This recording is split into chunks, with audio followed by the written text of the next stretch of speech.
You got this job last summer.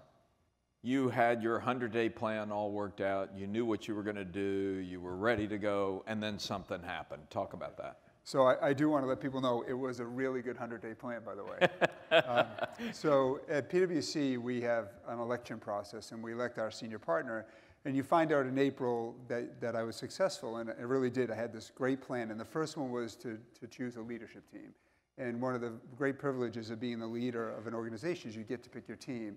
And I'm very proud that we have one of the most diverse teams of any, not only the country, around the world, in terms of diverse teams and just makeup from all different angles and the like. And so the team and I had this great plan together. We took over on July 1st, and on that Friday morning of the first week, we woke up to read what happened in Dallas. And all of a sudden, everything changed. And what we started to do is we got on the phone as a team. We're spread out all across the country, and we started to talk about what do we do. And we knew that our people were hurting. And as people started to write to us and we reached out, one of our people summed it up best. They said, we are a leading organization. We're ranked across many different venues as a great place to work, and we're proud of where we are. But when people showed up to work that Friday morning, they said the silence was deafening. And so here we are, a very, very progressive organization, and yet our people are showing up saying, I don't know what to do. And the more we listened, the more we communicated in that first week, what we realized was, as much as we had invested, we had still a long way to go.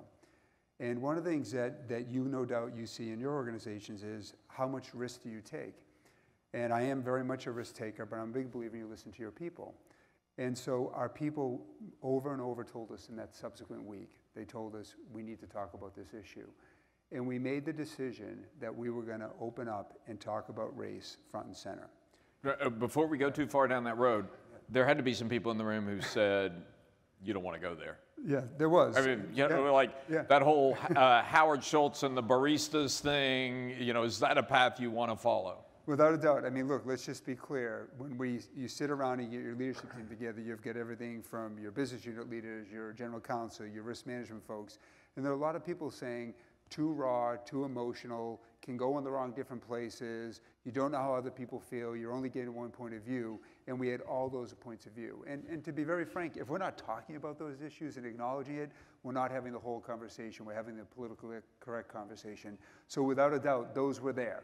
And I assume, correct me if I'm wrong, that this is one of those cases where you have to make the decision. It could have gone either way. You could have sided with the people who said don't do it, or you could have sided with the people who said that. Alan, exactly right. There were both sides of the camp, and ultimately as a CEO, you've got to make a decision, and that's our job. And this is maybe your first big consequential decision as CEO. I would have told you, I would have never guessed 1 week into the job that would be the first and most important decision I've made.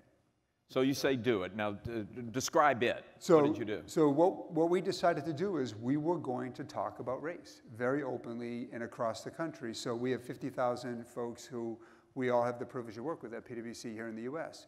And we decided we were going to ask our people on July 21st, so almost just 2 weeks later, which for a large organization is very fast to move that quick, we decided we were going to talk about race and how we all felt. And as you can imagine, the nervousness in the room around what that could go like, what the rules were, what we were going to talk about, how it could go off the rails was immense. But we decided we were going to do it with, frankly, very few rules. We gave some very broad guidelines of what we're trying to accomplish. And we asked our people all across the country to talk about race on July 21st. It happened in Atlanta, in New York, in Philadelphia, in Denver. It happened in groups of 100, in groups of 2. And we decided we were going to do that with the fundamental goal of understanding how one another feel. What were the rules? I mean, how long is the conversation? How? Yeah, so the rules were myself and one of the folks from our diversity office, we shot a 6-minute video, the bulk of which is out on YouTube, and it simply said we were trying to gain an understanding of how we all feel, what it was like to be black, what it was like to be black in our country at that point in time, what it was like to be white and trying to understand and not fully understanding. And so the rules were simple: to respect one another and to be honest and open, and to try to keep it, let emotions come out, but to keep it professional at the same boat. And that was it. So some conversations went for hours, some conversations went for 25 minutes. And I'm going to talk about you in a minute, but for the organization, what came out of that? What I would tell you is, I will sum it up best. So again, as a CEO and senior partner, you have a lot of people giving you input. And a big part of what we have to do as leaders is listen, and listen to your people. And one of the things that people told us as the day started to unfold was we were learning more about the basics, about the very basic things around how we feel. One person summed it up best. They said, Tim, we've been in business in the US for 160 years. There were more tears shed on July 21st at PwC than there was in our cumulative history, because we really began to understood. And to make it real, we understood that if you were a black professional who worked for us, that you came to work safe feeling the way that you dress. But if you took your jacket off and your shirt off and you were leaving the office to go to a softball game, that you felt less safe. Because one person said to me, I don't have my cape on, and my jacket is my cape. We learned that our black professionals are taught or have to teach their children how to get pulled over, something that in my wildest dreams I never thought about teaching my 6 children. And it was those types of things that we learned that then fostered a fundamental better understanding. Well, so, and this is where this story gets very interesting, because you, as I understand it, it wasn't like one day therapy session, we talked about it, now let's move on. Right. This has become your driving passion. This has become the definition of your job. Can you explain what that means? So it's funny, because I've always been passionate about the topic of inclusion. But after the events of last summer, it went to a fundamentally different level. And clearly, we all hear the talking points. There's a business imperative. It's the right thing to do. But going through that experience and meeting subsequent July 21st with so many of our folks, and I want to be clear, not just our minority folks, not just our black folks, but our people in general, and hearing how passionate they felt about it, they pushed me. And what our people said is, great that we did it on July 21st, but what more can we do? And frankly, Tim, what's your responsibility to lead not just inside PwC, but outside PwC? And that led and pushed me to realize we've got to progress inside the walls, but do more outside. So I began to reach out to other CEOs. So we meet with CEOs on a regular basis in our organization, many of your CEOs. And as I started to talk to them, what I realized is many of them had the same challenges, many of them saw the same opportunities, and to be very candid, many were afraid that if they opened up the dialogue, things could go wrong. So we pulled together a group of CEOs, and we began to talk about what is our responsibility as business leaders. And over the last 9 months, we now have a group of over 100 CEOs who are sharing best practices, sharing ideas, and over the next couple of months, we're going to make that public in terms of what we can do to make the world better. These big companies? Yep. Thank you. These are big companies? The largest employers in the United States. The fundamental goal here is we're blessed at PwC with financial and human capital and a lot of good ideas, and frankly, a lot of mistakes that we make. And the largest organizations around this country are doing really good things. But we have a responsibility to raise the tides for everybody, to help everybody benefit from what we're doing, to share what worked and what didn't work, to share what worked in hiring or promotion or evaluations across the board.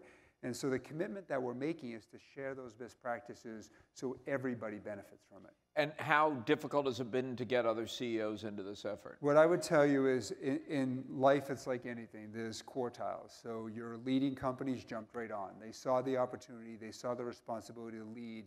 Others, it took some convincing. And I would tell you, by the time we got to the late March, April timeframe, it's hockey stick like this. So it has absolutely gone like this. So the momentum, literally a day doesn't go by where we don't have 4 or 5 more companies added to the platform. So early days it was hard. You need to be resilient, but we're making great progress. So you're in the client services business. Your job is not to change the nature of the workforce in America. Your job is to solve your clients' problems. Right. Don't you have clients say to you, hey, Tim, enough of that. My problem's over here. Work on my problem. Yes, so we do, Alan. And we're in the client service business, but most importantly, we're in the truth business. And in many of our clients, they hire us to solve complicated problems, and they want the truth. And sometimes the truth isn't what they see. And we have this privilege of seeing hundreds and thousands of companies across the US and globally every single week. And at the end of the day, most problems do come down to talent and culture and values. So as we work with our clients, we listen and we try to get to the root cause of the problems, but in many cases it does come down to culture, values, and talent, and we help advise our clients. So we find ourselves in many shape and ways getting back to workforce and culture and values and helping our clients. So you don't see this diversity effort as something you're doing over here. You see it as core to your job running PwC in the U.S. I think it's a huge mistake if an organization has diversity and talent over on the right side of the box that is an appendage. Yeah. It has to be integrated, and your best companies see that, and they see the opportunity. Yeah. So I'm guessing there are one or two people in the audience who may not work for a CEO who understands this the way you do. Right. What is your advice to them? You've now been in the situation of trying to convince more than 100 CEOs to get on board this effort. What are the talking points? What are the arguments that work? How do you make the case that this is really fundamental to the business? So the first thing I would tell you is just recognize you only go around in life once, just once.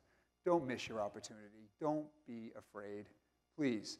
Organizations, large organizations, are built to mitigate risk. That's not a bad thing, by the way. That's really important. We have customers who depend on us. We have communities that depend on us. We have tremendous intellectual property and brands. So we're built to mitigate risk. But also understand that organizations need to take risk. And a big part of what you see, it's not lost to me, this audience is, you get it. You're here. You're investing your time. Make sure you're persistent. Don't go away the first time. Most CEOs and senior managers want to do the right thing. They fundamentally want to do the right thing. They want to lead. They want to make their companies better. It takes some convincing. So my first point is, don't give up the first time your message isn't heard. The second thing is, work to build consensus. Your best leaders in the world are ones who build consensus and find common ground. Work with the business units. Work with other leaders in the functional areas to build consensus. So it's not just your voice, it's other voices. And look outside your organization. Work with your professional providers. Work with other community groups that see it. Work with the Urban League. Work with a number of different organizations to partner to get it at the forefront of your agenda. And then lastly, tie it to the business. We live by the saying, if you ignore the trends that are happening, you ultimately will lose your relevance. And the fact of the matter is, workforce, customer base in the United States across the globe are changing. Help make the business imperative that this is critical to your organization's future.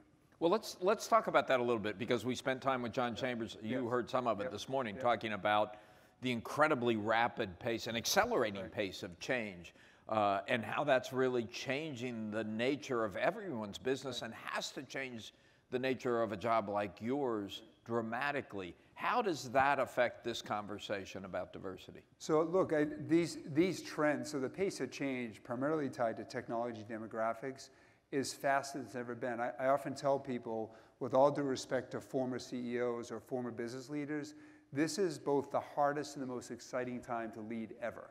The world is changing at such a rapid pace. I mentioned I have 6 children. If they would ever listen to me, which is a big if, I would encourage them to go into business or public service if in an immensely way, because we together have the opportunity to change the world. It's embrace the change. It's every single day stretch yourself to understand how technology is going to make your job easier, how technology will make you have the ability to have a bigger impact, but also then form relationships so you can then together solve these important problems. So I think Chambers was right. I mean, no doubt the world is moving faster, but it is the ones who embrace change and adapt that they're going to succeed. And when you run into somebody who just does not want to embrace change? So at the end of the day, if it's a CEO, I know Chambers said to call me, and he'll call your CEO. You can call me as well. Like we're interacting with we'll have to make sure Michael gets your both of your phone numbers out there. It's easy to find. Just Google it, you'll find it. But at the end of the day, be persistent. But the other thing is, look, at the end of the day, I said you only go around in life once. If your organization isn't getting it, then ask yourselves if you're at the right organization at the end of the day. Like if you don't believe your passion, and your passion isn't being met around inclusiveness, around diversity, around growth, then find a place where you're happy and find a place where you can be your full self. Do you find what you did last summer has made a difference in the talent that's coming to you? I would say without a doubt, but I'm also not naive. It's one very, very important state of showing you're willing to take risks. And I'm a big believer in what is called trust-based leadership. Most people in the world wake up wanting to do the right thing. We have the highest educated workforce in the United States, including at PwC, but your organizations. It was a big, important step around trust-based leadership, saying to our people, we trust you. We trust you to have the right conversations. We trust you to make the right decisions. And when you put power in the hands of your people, tremendous things happen. So Alan, what I would tell you is we're on a journey of trust-based leadership, of which what happened in July was just one important step. Well, and part of that, correct me if I'm wrong here, but part of that trust-based leadership is necessitated by the fact, one, as we already talked about, things are changing so fast. Right. You can't tell people what to do because you won't know soon enough to tell them what to do it. Right. But two, because we're in this odd world of transparency where everybody sort of knows everything over social media, and tensions are heightened, and emotions are heightened, and it just makes it puts a much stronger light on everyone to do the right thing all of the time, and you have to be able to trust them to get them there. Right. And you have to set the right culture. You have to have a purpose statement and a set of values that embrace that culture and purpose, or else you're lost. Because if you don't have that North Star, an organization is going to survive. You told me about an interesting leadership training program you went through at PwC. Could you talk about that a little bit? Because that's part of how you got to this point. That is. And so again, blessed to be part of an organization that invests very heavily in human capital, of which not only I have the responsibility of leading, but I've been a major beneficiary of that. So what we did 7 years ago, recognizing the world was changing across these broad megatrends, and just quickly, rapid rates of urbanization. So 1 billion people in the next 25 years move to cities all across our planet, 1 billion people. We studied the Industrial Revolution. What our children and grandchildren will study is the mass migration that's happening on our planet. And it is affecting every business out there: mobility, automotive, transportation, logistics, retail. It's affecting every business. We studied that. We studied what's happening in technology, the social, mobile, analytics, the cloud, and how that's changing it. We studied demographics, income inequality, aging populations, younger populations in this part of the world, and ethnicity. We studied that deeply. And we also studied climate and resource scarcity. We had a 9-month program where the 40 future leaders of our firm globally were immersed in 10 different cities across the planet, where we met with business leaders, we met with innovators, we met with educators. For the full 9 months? 9 months, over the course of 9 months in 10 cities. Wow. That's what we did. And the whole idea was to make sure we understood the world that we were going to be operating and going forward for the next 5, 10, 15, 20 years. And it changed me. It changed who I am. It changed the other 39 participants. The biggest things that you took away from that conversation? The biggest thing that I took away is, if you ignore those trends, you will lose your relevance, because those trends are what are driving society and business. The second big takeaway that I took is that what is happening around us is not random. It's not random that people all of a sudden care what a corporation pays in taxes in France or in Europe. It's not random that in the United States, we have over 20 states that have a federal minimum wage level that's above the federal limit. And what you see happening around us is organizations, political or private, are taking care of their own, being driven by these trends. And it taught me that we have to listen very differently. So when you look at a Brexit, to us that's not random. That was a sign of what was happening driven by these trends. Does it make you more optimistic about the future or more worried? To be clear, I'll just tell you a funny story. So I was at a session like this about a year ago, and I was sitting in the first row because I was going to be speaking later on. And the question got into optimism or pessimism. And it was going down the road of pessimism. And I wanted to jump up, because what I believe is when I talk to our people and I talk to leaders that are other companies, most people want a chance to solve the biggest problems. To use a sports analogy, which I know is always dangerous, most people want a chance to get up in the bottom of the ninth with 2 outs. Like, that's where we are. Like, that's where we are. And when I look at these problems, I see nothing but opportunity. The human race has shown time and time and time again, we can solve anything. And so when I look at the world, I see nothing but opportunity, because we will embrace these challenges and we will solve them. So I'm an optimist. And no doubt that's why you are where you are, but you also have to figure out a way to support those people in your organization who are not by nature optimists. Without a doubt. And it goes to leadership, but it also goes to development. Yeah. And so if your organization isn't investing in talent development, you've got to ask what the long-term viability is, because as CEO, you can't solve you really can't solve almost any problem on your own. It's your people and your talent that solve it. So investing in talent development is a huge component at every level. How much in this job, which you've been doing now for what, 9 months or so, how much of the job is about creating the right culture at PwC, and how much of it is client-facing? So given that we serve clients, they intersect, but culture is what drives everything. So I would, including a culture of client service, including a culture of integrity, and even that means telling our clients something they don't necessarily want to hear. So I would say 100% of what you do is setting the right tone for the organization. Yeah. So what would your advice to this group? All these people are in the culture business. So I have 3 pieces of advice for you all. The first one that Get your pens out. Yeah. You're going to want to write these down, So I know. the first one that I would say without a doubt is work hard, because nothing in life that's worth having is going to come easy. You will run into roadblocks. You will stumble. You will run into people who, in your view, get it, in your view, don't get it. But be persistent, work hard. The second thing that I would say is maintain your integrity. You only get it once. And once you lose your integrity, and unfortunately, we'll all be faced with something that comes with that will challenge our integrity. It's not going to be that big thing. It's going to be how you speak up in a meeting where somebody isn't respected well, or a behavior that somebody did that isn't something that you believe is right. Respectfully call them out, but that all goes to integrity. And the last thing is be an optimist at the end of the day, because you're all leaders. You're all leading people in some way, shape, or form, and nobody wants to follow somebody who's kicking the dirt and saying, life stinks, it's not fair, we're doomed, we're not going to make it. Leaders have to be optimistic. Be realistic, but be an optimist, because then people will follow you, and they'll say, you know what, we can get this done.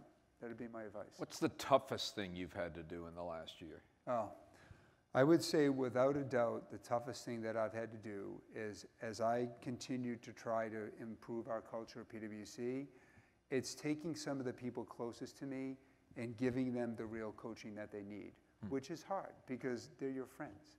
They're people you grew up with. But as you continue to shape the culture around inclusivity and even the most subtle things, what people say. So I'll tell you one story that I had. I had an individual on my team who kept referring to women as girls. Innocently, way he was brought up, didn't mean anything by it, but simply pulling him aside, and I'll change the name, say his name is Fred, and just saying, Fred, do you understand that message that you send? And how that makes other people feel? And just calling out the most subtle things go to improving culture. But as was in our organization, we grew up together, but pulling out fellow leaders and people that I grew up with and helping them do the little things right that improve the culture, that's hard because it's not one, it's day in and day out as you go to shape the culture. Yeah. You talked about this group of people that went through the training program with you. There were 40 of them? 40. Are those a key part of your team now, or how many of them are still at PwC? And yeah, so they're all still at PwC. So the criteria for being included in that program is you needed to have at least 10 years of runway. So we have mandatory retirement age 60 in our partnership model. You had to have at least 10 years of runway. So by design, we wanted those people younger around. People, yeah. So they're members of my leadership team. They're members of our leadership team over in Germany and China and the UK. And we work together. So while we all bring different perspectives, we all see the foundation of the world similarly in terms of how fast it's moving and what's shaping it. So it's been a huge... Are you doing the same thing for the next generation? Absolutely. So a big part of the role is succession planning, making sure you almost have this privilege of not being burdened by the day-to-day. Yeah. In terms of results. You've got great people to deliver that, but it is thinking about how does the firm help its clients and its people be relevant 10 years and 20 years. And what about new hires? How much do you do to get new hires? You hire a lot of people every year. How much? How many people do you hire in a normal? So just in the U.S. alone, it's 11,000 people a year off campus. Every year. Every year. So how do you take those? That's a lot of people. Yeah. How do you take those 11,000 people and get them to become part of the culture? So it starts from just I used to think that it was competitive from an athletic perspective on campus. I mean, we are literally touching people from the day they walk in the door on campus. So we are beginning to figure out where the right cultural fit is on campus on day one. And we recruit at about 225 schools thereabouts, including minority schools and underrepresented schools. And we get to know people day one. So it starts, Alan, even before they come in the door. and we're working with people for internships and development on campus. And then when they come in the door, it is the PwC culture, and we start on day one. So there's clearly what I call the technical training. There's the training in terms of how you survive at PwC and what I'll say operations and technology, but then it's culture from day in. Yeah. And we developed, 5 years ago, we put in what we call a Milestone program. And when someone hits 3 years with us, we invest a full week off-site in their personal development 3 years with us. So they go to a resort in California, and this is about 5,000 people a year that would go through this program, where we invest in their wellness. How do you handle stress? How do you lead people? So it's nothing about, well, you're a healthcare person, here's the technical training. You're an audit person. That's not the training. It's a full week in personal and professional development. Wow. That's at 3 years. At 6 years. Where's the resort? The resort is in Southern California. Yeah. It's a nice place to spend. Very nice play, and the idea is you're away from it all. Yeah. So, okay, so I have to ask you, it's not as important as what we've been talking about, but I have to ask you about the Oscars. Yes. Yeah, what went down there? Yeah, so what went down, but it is a great lesson. So in full disclosure, I was sitting in the audience. I thought it was a day off. And I knew we weren't supposed to be on stage, and so the second I saw my partners on stage, I knew something went wrong. But it was a very important leadership lesson, and I learned growing up in our firm that bad news does not age well. And when you make a mistake, you own up to it. Yeah. I live by that. I tell my children that every day, and I saw right away that we had made a mistake, and we owned up to it right away. So within 2 hours of that happening, we had a press statement out that I worked on with our team, having been there, and we came out and said we own the issue. We made a mistake. And I'm not proud that we made the mistake. I'm very proud that we owned up to it and hit it head on. Did you learn anything from that experience? I did. Well, I learned my fundamental belief of bad news doesn't age well, you make a mistake, own up to it. So another funny story. So I was out in California. I was traveling that week, and I got home on Thursday night. We were going to the bus stop with the kids on Friday morning. And my daughter said, "Dad, you always tell us to own up to a mistake. I'm glad you followed the advice that you give us." And I think that's the right thing to do. So, wow. Yeah. Tim, very inspiring. Thank you. I want to come work at PwC. Great. You're welcome, and we'd love to have you. Alan, thank you very much. Thanks, everybody. Thank you.